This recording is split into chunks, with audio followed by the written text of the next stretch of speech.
Welcome to the Ageless Woman podcast, where modern science meets timeless self-care for limitless vitality. I'm Dr. Cindy Groh, a board-certified nurse practitioner and the founder of My Venus Club. This is a space for women who are ready to understand what's actually happening in their bodies and finally get real answers. If you've been told your labs are normal, that this is just a part of aging, or that you just need to try harder, and if you've sat through those 15-minute appointments left with just another prescription to manage symptoms, or maybe feel like you've lost a part of yourself, you're in the right place. Before we begin, just a quick note. This podcast is for educational and informational purposes only and is not intended to replace personalized medical advice, diagnosis, or treatment. Always consult with your healthcare provider regarding your individual health needs. Here we go deeper. We connect the dots between your hormones, your metabolism, your genetics, and your lifestyle so you can stop guessing and start feeling like yourself again. So let's get started. In today's episode, I'm going to discuss one of the most important health topics for women, hormones. Because for decades, women have been taught to fear their hormones, to fear estrogen and progesterone, fear testosterone, fear menopause, and fear aging itself. And unfortunately, that fear has shaped an entire generation of women's healthcare. After more than 25 years working in healthcare and with women, I've watched women become increasingly disconnected from their bodies, their vitality, their understanding of what true health optimization actually means. And now more than ever, I have a very personal and intentional focus on breast cancer awareness, prevention, cellular resilience, metabolic health, and longevity medicine. And I've become even more passionate about helping women understand that hormones are only one part of a much bigger picture. Because this conversation is not simply about hormone replacement therapy. It's about metabolic resilience, your body's ability to efficiently create energy, store energy, adapt to stress, adapt to your movement, nutrition, hormone shifts, environmental demands. It's where your body needs to maintain that stability, recover, and balance. Inflammation plays a role. We want to make sure we are protecting our cardiovascular health and preserving our brain and minimizing our risk for disease. I really believe women deserve a far more sophisticated conversation around aging and hormones. Not fear-based, not one-size-fits-all, but really root cause medicine, letting women know it's important to understand what their body needs and why they need it. It's not about convincing every woman to take hormones. It's not oversimplifying risk of hormones. It's about empowering women to better understand the science and have those better and deeper conversations. And women deserve to understand that aging well is not about chasing perfection. It's about building resilience. So with that, let's get started. For most women, hormones are only discussed in the context of reproduction, periods, pregnancy, birth control, and then eventually menopause. But hormones are not simply reproductive chemicals. They are signaling molecules that influence virtually every system in the body. And one of the greatest disservices in women's healthcare has been reducing hormones to something optional or dangerous, or purely to help with symptom management of a woman who's aging. Hormones are deeply tied to longevity and health span. And one of the biggest misconceptions women have been taught is that declining hormones are simply something to tolerate because menopause is actually natural. But natural aging does not always mean optimal health span. And that does not mean we accept accelerated decline or disease without asking deeper questions. Because the question is no longer how long can we live, but rather how well can we live? How long can women remain strong, cognitively sharp, metabolically healthy, physically independent, energized, resilient, and vibrant? That's health span. And hormones absolutely play a vital role in that conversation. But one of the most important things I want women to understand is this. Hormones do not work independently. They work with an entire biological network. A hormone concert, so to speak. The brain communicates with the ovaries, the adrenals communicate with the thyroid, the liver communicates with detoxification pathways, the gut microbiome influences estrogen metabolism, sleep influences cortisol and melatonin, inflammation changes receptor sensitivity, and metabolic dysfunction changes hormone signaling. Everything is interconnected. And this is why simply replacing hormones without looking at the entire biological environment misses the bigger picture. Because the real goal is not simply hormone replacement, it's restoring resilience. And this becomes especially important when we begin talking about the big elephant in the room, breast cancer. So let's talk about what is probably the single biggest reason women remain fearful of hormone replacement therapy today, and it's breast cancer. And honestly, after all these years working in healthcare and with women, and now having a much more deeper and personal focus on breast cancer awareness and prevention, I can confidently say this is one of the greatest areas of misunderstanding in modern women's medicine. Because for over 2 decades, women have been taught one simple message: hormones cause breast cancer. And the fear surrounding that statement has profoundly shaped women's health. Women have unnecessarily suffered through symptoms and disease of hormonal decline, all while believing hormones themselves were the primary danger. And much of this fear originated from one landmark study, the Women's Health Initiative. This was a massive federally funded study launched in 1991 that followed over 160,000 postmenopausal women. The study evaluated things like hormone therapy, dietary interventions, calcium and vitamin D supplementation, heart health, fracture prevention, and cancer risk. But the hormone therapy arm became the part that changed women's health medicine forever. In 2002, researchers halted the study early after reporting increased risks associated with combined hormone therapy, including breast cancer, blood clot, strokes, and cardiovascular disease, heart disease. The media's response was immediate and dramatic. Headlines across the country simplified the findings into one terrifying statement: hormones cause breast cancer, hormones cause heart disease. Millions of women abruptly stopped hormone therapy, doctors became fearful and stopped prescribing it, and an entire generation of women entered menopause terrified of estrogen. But over the next 2 decades, researchers really began critically evaluating the data, and what emerged was a much more nuanced story.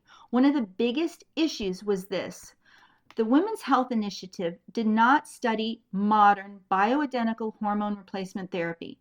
The study primarily used conjugated equine estrogens and synthetic progestins, specifically medroxyprogesterone acetate, not bioidentical progesterone, not individualized precision dosing, not modern transdermal hormonal approaches, or anything that we have available to us today.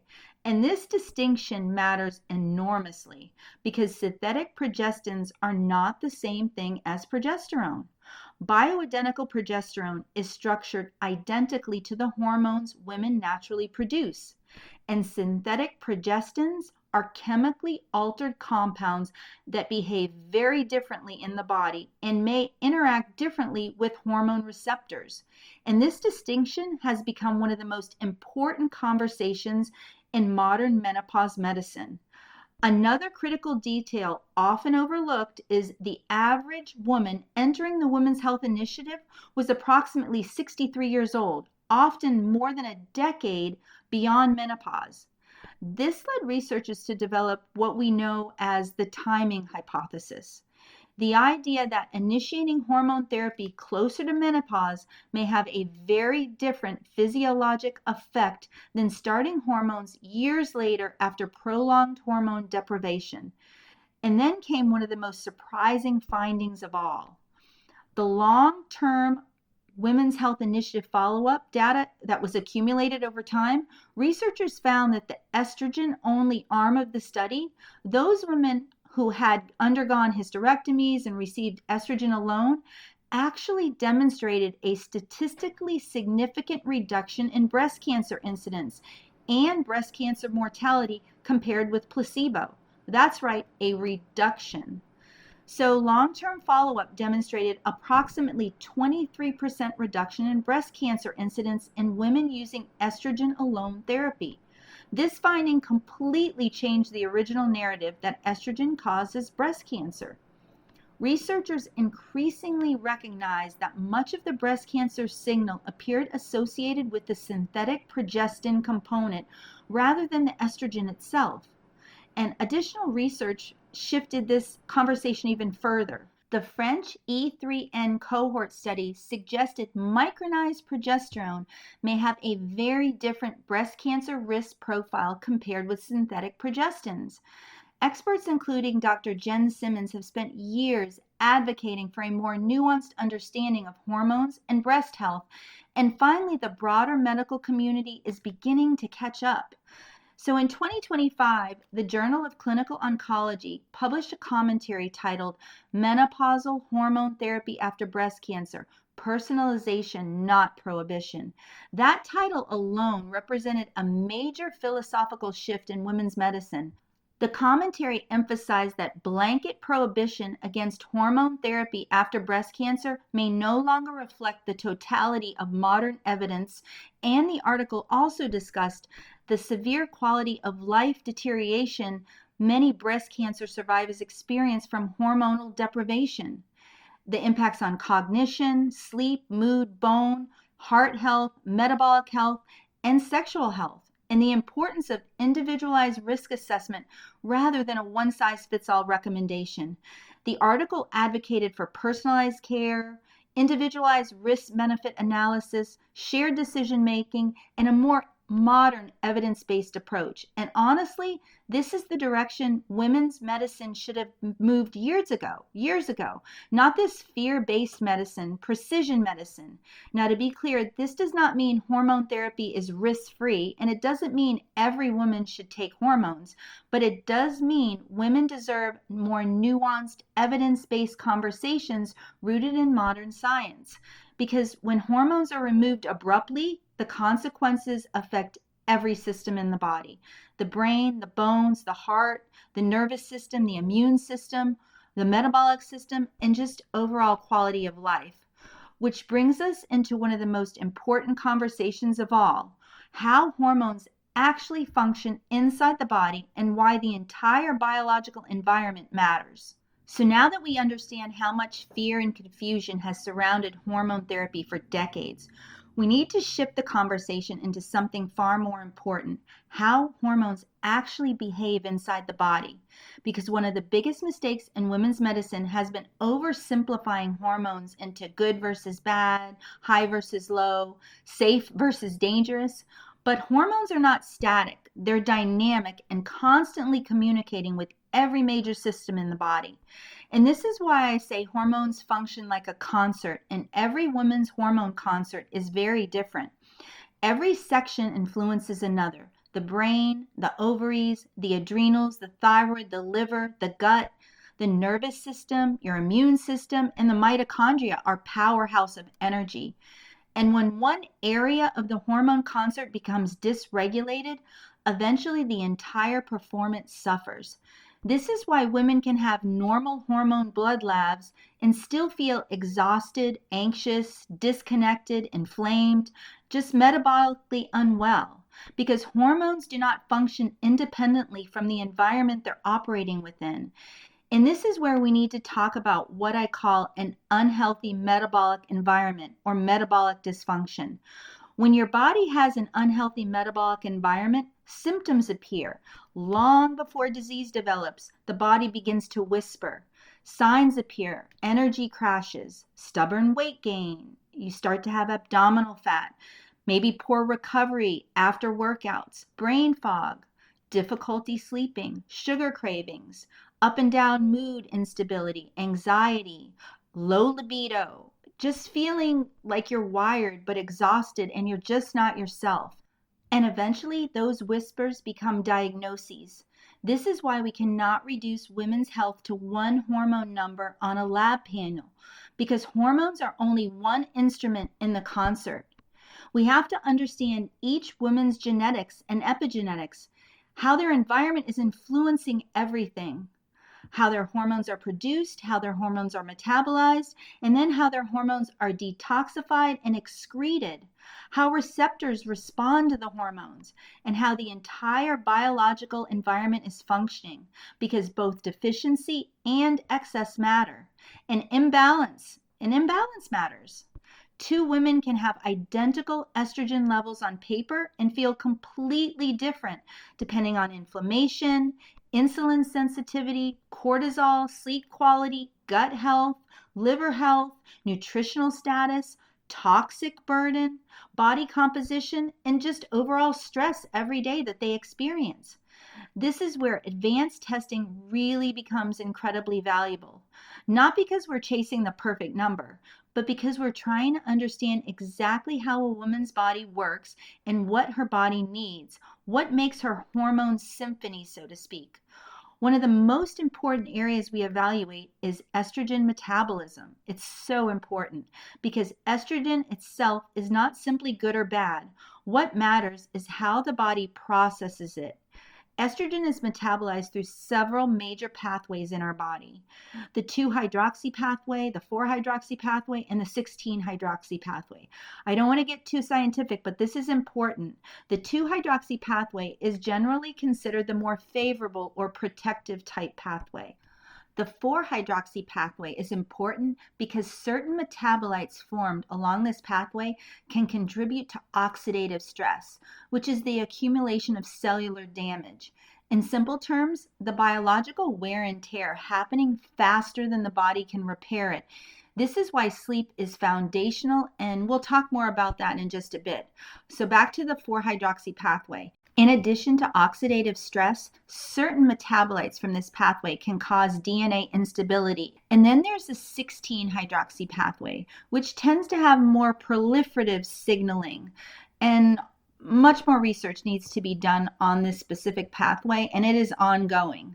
But what influences all these pathways is everything, absolutely everything. Inflammation, alcohol, sleep, stress, insulin resistance, environmental toxins, the gut microbiome, nutrition, obesity, and movement. You've got to move your body.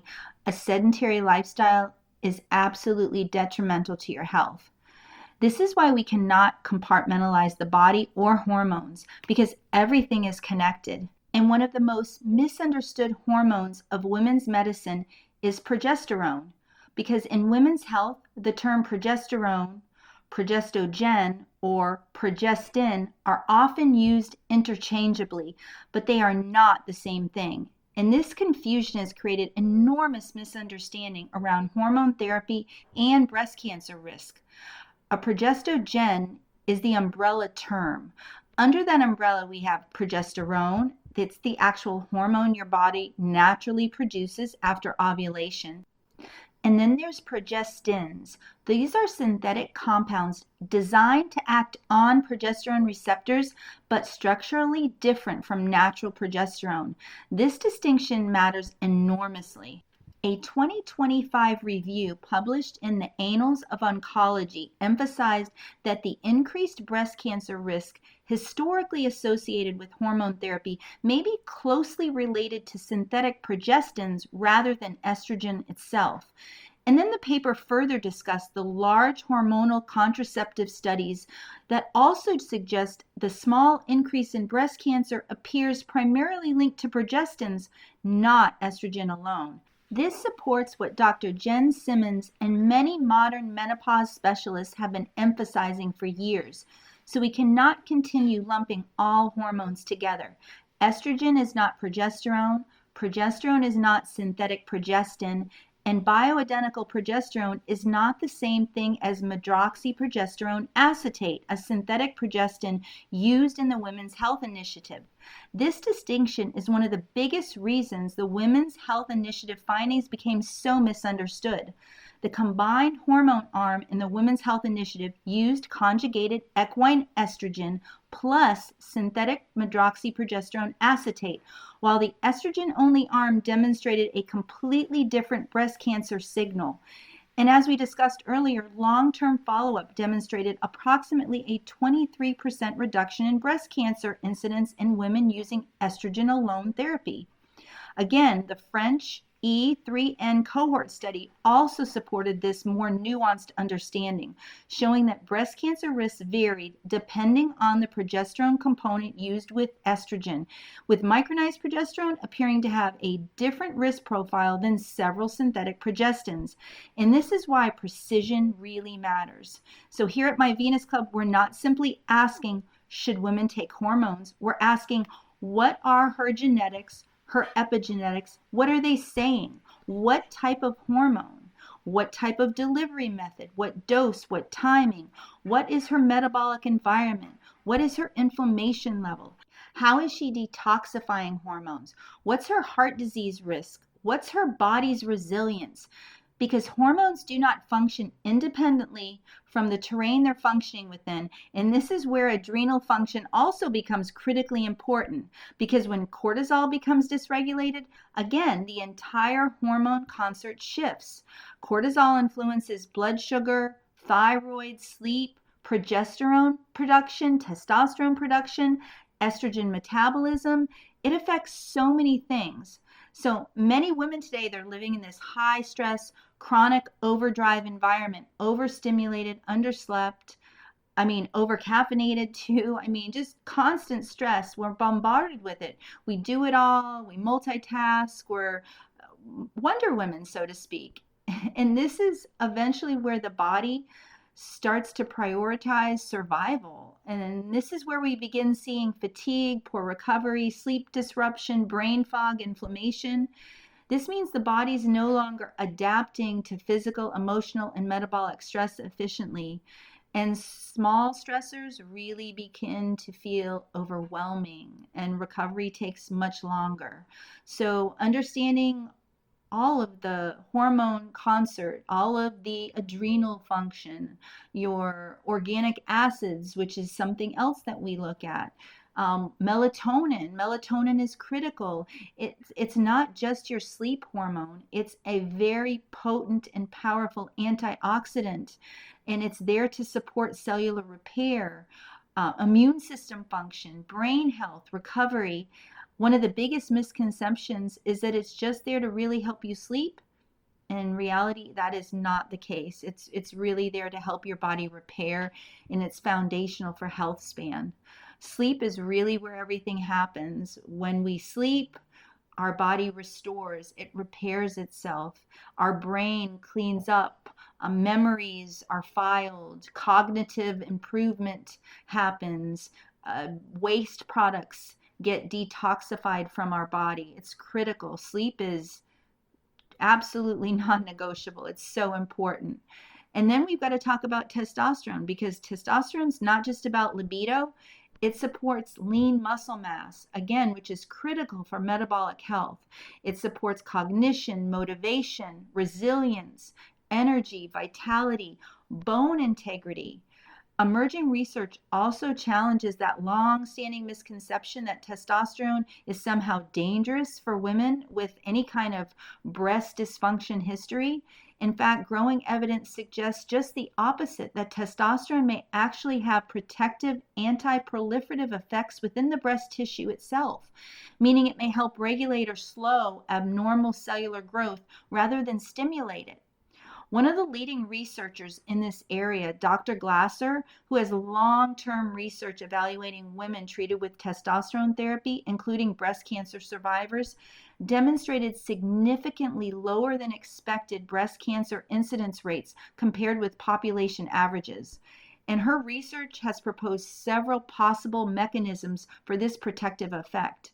Testosterone really may help counterbalance excessive estrogen stimulation within the breast tissue, and that's critical. This doesn't mean more testosterone is better.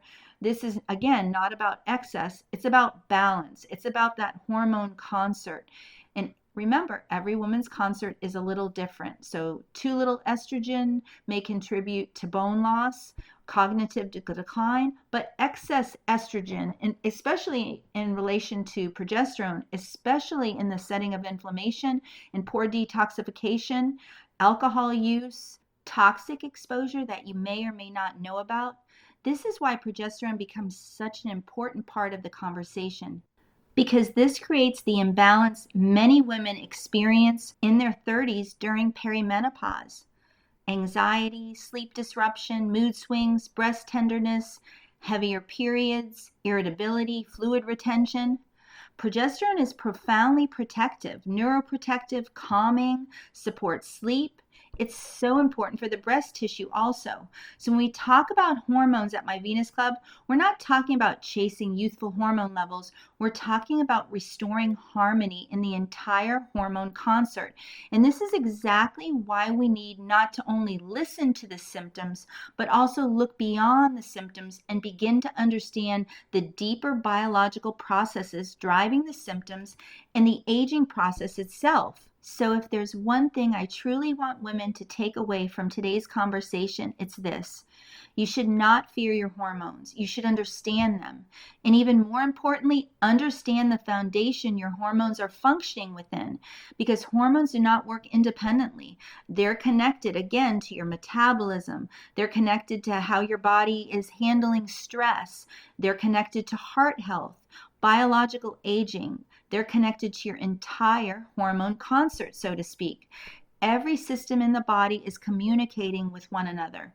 And this is why true health optimization is never about one quick fix. It's always coming back to the foundations: movement, sleep, nutrition, recovery, stress regulation, and most of all, consistency, because these are the things that determine how well your body can repair, adapt, recover, and age over time. The future of women's medicine is not about waiting for disease to happen. It's about prevention, optimization of health, resilience, vitality, consistency, and absolutely extending health span, not just how long you live, but how long you're healthy and full of vitality. At My Venus Club, this is exactly what we're building, a place where women can better understand their biology, reclaim their vitality, build stronger foundations, and age powerfully from the inside out. Thank you so much for joining me in this incredibly important conversation, because women deserve better education, better support, better aging, and much better health care. And in the next episode, Lauren, our movement medicine specialist, and Brianna, our registered dietitian, will be joining me again as we dive into another important and misunderstood topic in women's health: protein and muscle mass.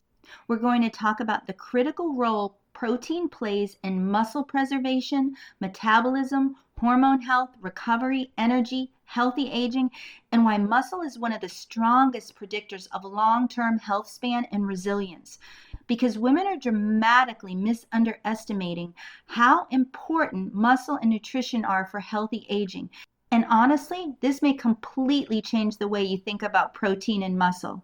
So make it a great day. Keep building your foundation, and I'll see you in the next episode.